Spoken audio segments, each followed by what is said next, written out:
समुद्र की ऊंची ऊंची लहरों के ऊपर उड़ने वाला आर्टिक टर्न, परलोक में नाचकर मनोरंजन करने वाली अप्सराएं। अब इन दोनों चीजों का क्या कनेक्शन है आपस में? ये है डिजाइन इंस्पिरेशन मेरे बगल में खड़े एम्पियर नेक्सस के लिए।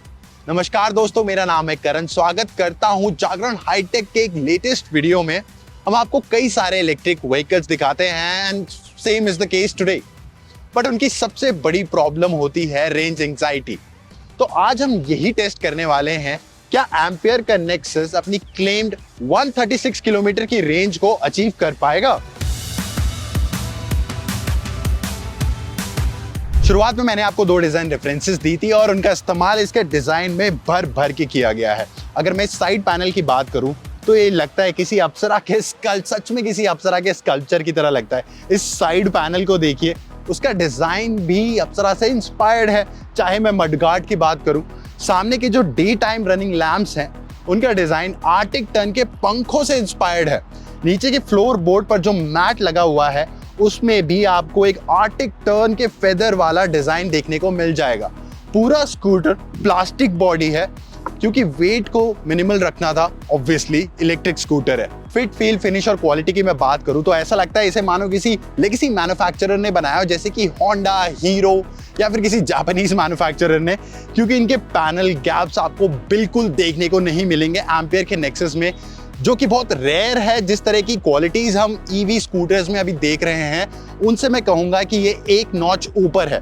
डिजाइन की अगर मैं बात करूं तो आप देखेंगे यहाँ पर जो इंडिकेटर्स हैं वो एकदम फ्लश हैं पैनल की तरफ। तो इन केस अगर आप गिर जाते हैं, ट्रैफिक में आपको कोई रब कर देता है तो इनकी टूटने की पॉसिबिलिटी बहुत कम हो जाती है। आपका रिपेयर एंड मेंटेनेंस में बचत हो जाएगी। फुटरेस्ट को देखिए, वो भी एकदम फ्लश माउंटेड है बॉडी में, तो ये काफी स्टाइलिश लगता है।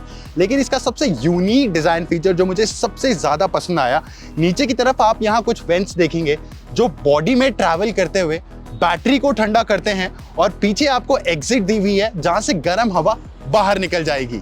रियर की अगर मैं बात करूं तो काफी मिनिमलिस्टिक डिजाइन है। दो यू शेप की लाइट्स हैं, एक इन्वर्टेड यू और एक नॉर्मल यू, और इंडिकेटर्स एक ही यूनिट में इंटीग्रेटेड हैं। काफी मिनिमलिस्टिक लगता है, काफी कूल लगता है for an electric scooter.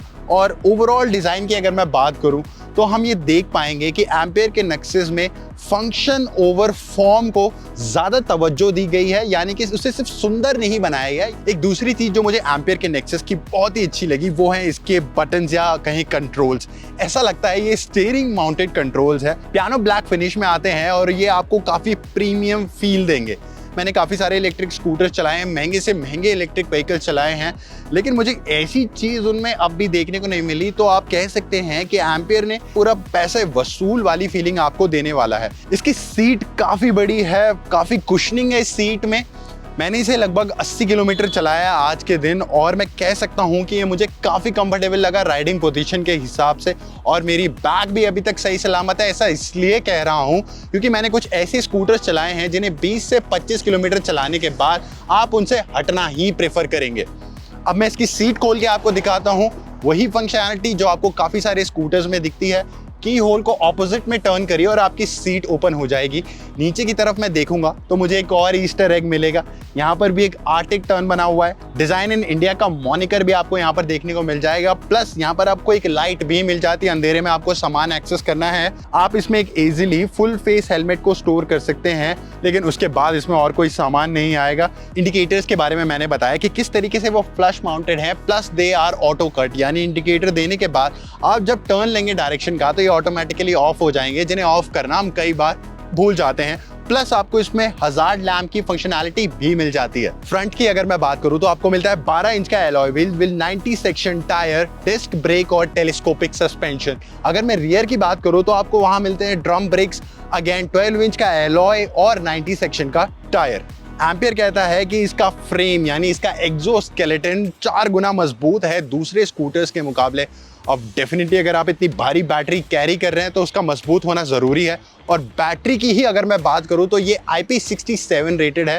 Plus में इसके कूलिंग मैकेनिज्म के बारे में तो आपको बता ही चुका हूं। नीचे यहाँ पर आपको मिलता है चार्जिंग पोर्ट, जो कि थोड़ा सा मुझे फ्लिमजी लगा, अदरवाइज इट्स ऑल राइट। यहाँ पर आपको एक 3 kg रेटेड का हुक मिल जाता है जिसे आप ओपन करके यहाँ पर कुछ सामान टाक सकते हैं, जैसे कि बहुत सारे फैमिली हाउस होल्ड यहाँ पर सिलेंडर्स या फिर कई सारे 3 kg रेटेड का हुक मिल जाता है जिसे आप ओपन करके यहाँ पर कुछ सामान टाक सकते हैं, जैसे कि बहुत सारे फैमिली हाउस होल्ड यहाँ पर सिलेंडर्स या फिर कई सारे 3 kg रेटेड का हुक मिल जाता है जिसे आप ओपन करके यहाँ पर कुछ सामान टाक सकते हैं, जैसे कि बहुत सारे फैमिली हाउस होल्ड यहाँ पर सिलेंडर्स या फिर कई सारे 3 बैग्स कैरी करते हैं, लेकिन अगर आप यहाँ पर पैर रखें तो शायद आपके लिए वो सामान कैरी करना थोड़ा सा मुश्किल हो सकता है। 765 mm की सीट हाइट इंडियन लोगों के लिए बहुत अच्छी है, चाहे आपकी हाइट कुछ भी हो। 170 mm की ग्राउंड क्लियरेंस काफ़ी हेल्दी है इंडियन रोड्स के लिए। मैं तो इसे फुटपाथ्स पर भी ले गया था और ये इजीली वहाँ क्लाइंब कर गई और कहीं भी बॉटम आउट नहीं हुई। Then I think it is enough for everyone.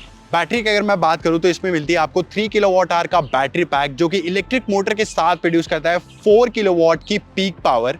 इसकी टॉप स्पीड डिपेंड करती है आप किस मोड में है। अगर आप इको मोड में है तो इसकी टॉप स्पीड होगी अराउंड 45 kmph। अगर आप इसे सिटी मोड पर ले आए तो वहां आप 63 या 65 kmph तक जा सकते हैं।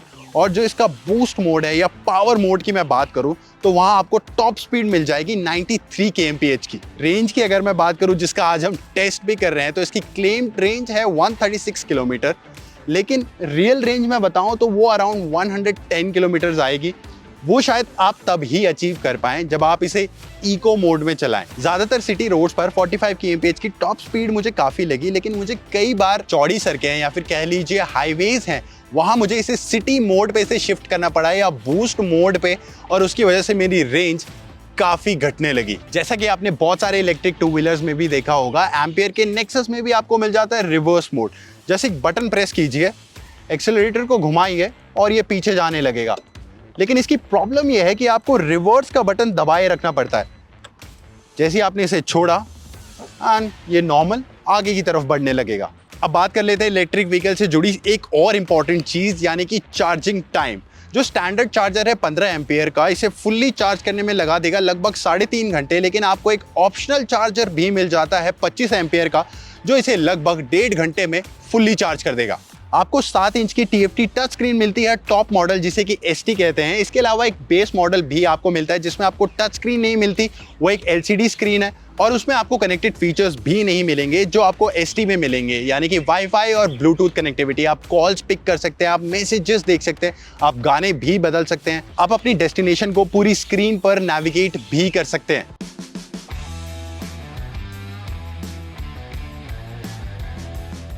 %46 बैटरी परसेंटेज पर मेरे को रेंज दिख रही है 41 किलोमीटर्स की। अगर मैं इसे सिटी मोड पे शिफ्ट करूं तो रेंज घटकर हो जाती है मात्र 32 किलोमीटर, और उससे भी ज्यादा अगर मैं इसे पावर मोड पे शिफ्ट करूं तो रेंज हो जाती है मात्र 27 किलोमीटर की। अगर मैं राइड और एक्सपीरियंस की बात करूं तो जाहिर सी बात है, एक इलेक्ट्रिक स्कूटी, आपको इंजन की आवाज नहीं आएगी, आपको अलग अलग वाइब्रेशंस नहीं आएंगी, बड़ा ही स्मूथ और कामिंग एक्सपीरियंस है। लेकिन एक बात जो मैंने नोटिस की कि गड्ढों पर जब आप इसे ले जाएंगे या स्पीड ब्रेकर पर, तो शायद फ्रंट सस्पेंशन थोड़ा सा हार्ड है जो आपके हाथों तक वाइब्रेशंस को पहुंचा ही देता है। अदरवाइज स्कूटर कॉर्नर्स के अराउंड बड़ा ही लाइट और जिपी फील होता है। इसके इंस्ट्रूमेंट क्लस्टर पर मुझे लिखा दिखा 926 किलोमीटर जब हमने स्कूटर को 100% चार्ज पे स्टार्ट किया था, और शाम होते होते इसमें मुझे दिख रही है इस टाइम 12% बैटरी और 9 किलोमीटर की रेंज, और टोटल मैंने इसको चलाया 999 किलोमीटर। तो इसे अगर 926 से माइनस कर दें तो हो जाती है 73 किलोमीटर्स। अब बीच बीच में मैंने इसे कई बार बूस्ट या सिटी मोड पे शिफ्ट किया क्योंकि मुझे थोड़ी बहुत स्पीड रिक्वायर्ड थी, लेकिन पूरे दिन में ज्यादातर वक्त मैंने इसे इको मोड पर चलाने की कोशिश की है, लेकिन उसके बाद में मुझे ये रेंज मिली है। अगर बची हुई रेंज भी इसमें ऐड कर दूं तो ये हो जाती है 80 किलोमीटर इसे मान लीजिए, या 82 किलोमीटर्स। लेकिन अगर आप इसे पूरे दिन इको मोड पर चलाएं और 45 kmph की टॉप स्पीड से खुश रहें तो भी आप ज्यादा से ज्यादा 100 या 105 किलोमीटर की रेंज ही अचीव कर पाएंगे। वीडियो की समाप्ति का समय आ चुका है और अब बात कर लेते हैं सबसे जरूरी चीज, यानी कि प्राइसिंग। इसका बेस वेरिएंट EX स्टार्ट होता है 1,09,000 के इंट्रोडक्टिव प्राइस से, जिसमें आपको टच स्क्रीन नहीं मिलती, कनेक्टेड फीचर्स नहीं मिलते। उनके लिए आपको लेना पड़ेगा टॉप वेरिएंट यानी कि ST, जिसकी इंट्रोडक्टिव प्राइस रखी गई है 1,19,000। इसके राइवल्स की बात करूं तो ओला ऑफ कोर्स इससे काफी सस्ता है, लेकिन दूसरे राइवल्स जैसे कि TVS का iQube और एथर इससे काफी ज्यादा महंगे हैं, क्वालिटी में उससे ऊपर हैं। अगर उनमें ऑप्शंस ऐड करेंगे तो वो और ज़्यादा महंगे हो जाएंगे। तो इस प्राइस पॉइंट पे I think this is a very good electric scooter. आपको ये कैसा लगा हमें कमेंट्स में ज़रूर बताएं।